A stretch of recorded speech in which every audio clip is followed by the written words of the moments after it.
menjatuhkan pidana terhadap terdakwa dengan pidana seumur hidup.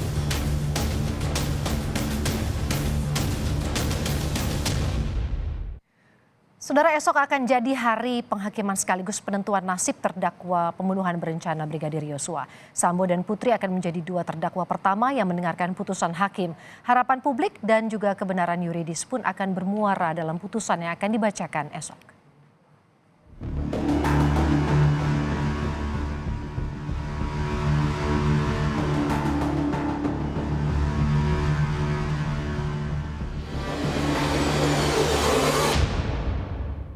Kurang dari 24 jam, sidang putusan pembunuhan berencana Yosua digelar. Sambo jadi terdakwa pertama yang akan menghadapi vonis hakim. Sebelumnya, jaksa penuntut umum menuntut mantan Kadif Propam-Polri itu penjara seumur hidup. Sambo dinilai memang merencanakan pembunuhan dan ikut membunuh Yosua. Apalagi Sambo merekayasa pembunuhan dengan skenario tembak-menembak.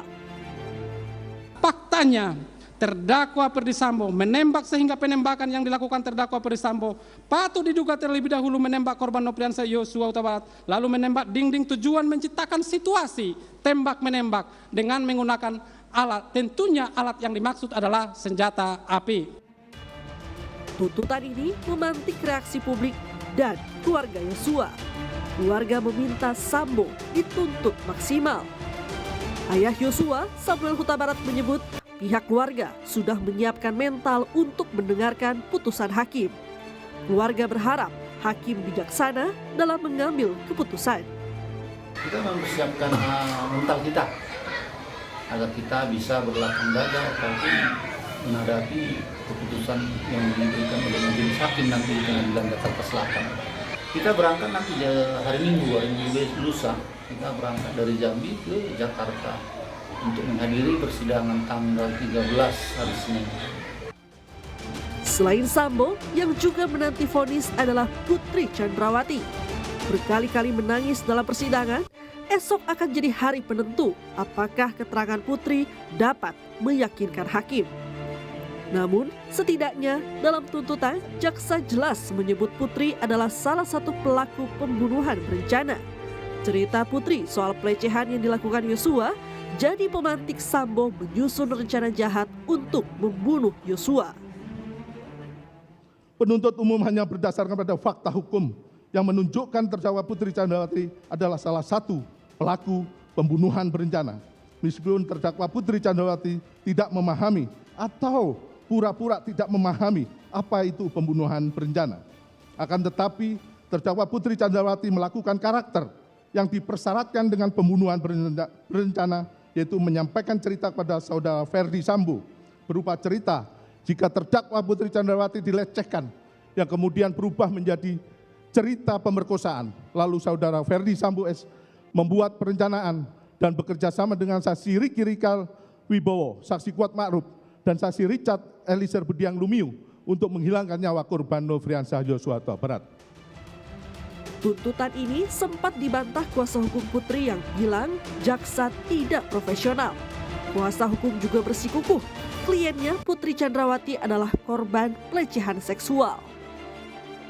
Menyatakan bahwa kekerasan seksual tidak terjadi pada terdakwa. Meskipun fakta di persidangan mengungkapkan terdakwa benar-benar mengalami kekerasan seksual dan hal tersebut didukung dengan 4 jenis alat bukti yang terungkap di muka persidangan dan bersesuaian satu dengan lainnya. Sidang putusan akan digelar 3 hari berturut-turut.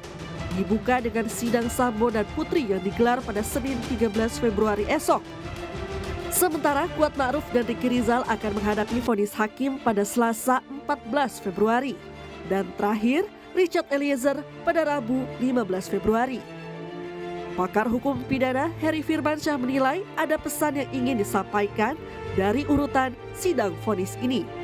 Yang menarik begini Mbak Niluh, bahwa dalam hal ini kan kita lihat posisi sidangnya ini seakan-akan besok ini hari Senin disatukan ya, antara sidangnya Sambo dengan Putri Chandrawati itu nggak jauh berbeda ya. Sedangkan Ricky Rizal dengan Kuat Ma'ruf itu tetap sama, jadi satu paket begitu ya. Kemudian Eliezer itu didorong di akhir. Nah, kita nggak tahu, tapi kita akan menanti juga putusan hakim. Tapi ini seakan-akan ada sign bahwa yang pertama inilah yang kemudian jadi pembuka persoalan di awal kasus ini ya. Kemudian yang berikutnya mendukungnya, dan terakhir ada kemungkinan berarti Eliezer bisa saja mendapatkan hukuman yang diharapkan oleh banyak orang juga ya, karena Lebih ringan dari tiga terdakwa yang 8 tahun itu ya, begitu? Betul Mbak Nilo. Tapi kalau berkata dari perspektif hukum bahwa kemungkinan itu pasti Mas Heri gini, 0,0 sekian persen juga kemungkinan Mbak Nilo Oke. terhadap sesuai dengan atau tidak nantinya. Seluruh fakta dan bukti telah disampaikan di persidangan yang sudah berlangsung selama 4 bulan. Kini, harapan publik dan kebenaran yuridis bermuara dalam putusan hakim yang akan dibacakan esok.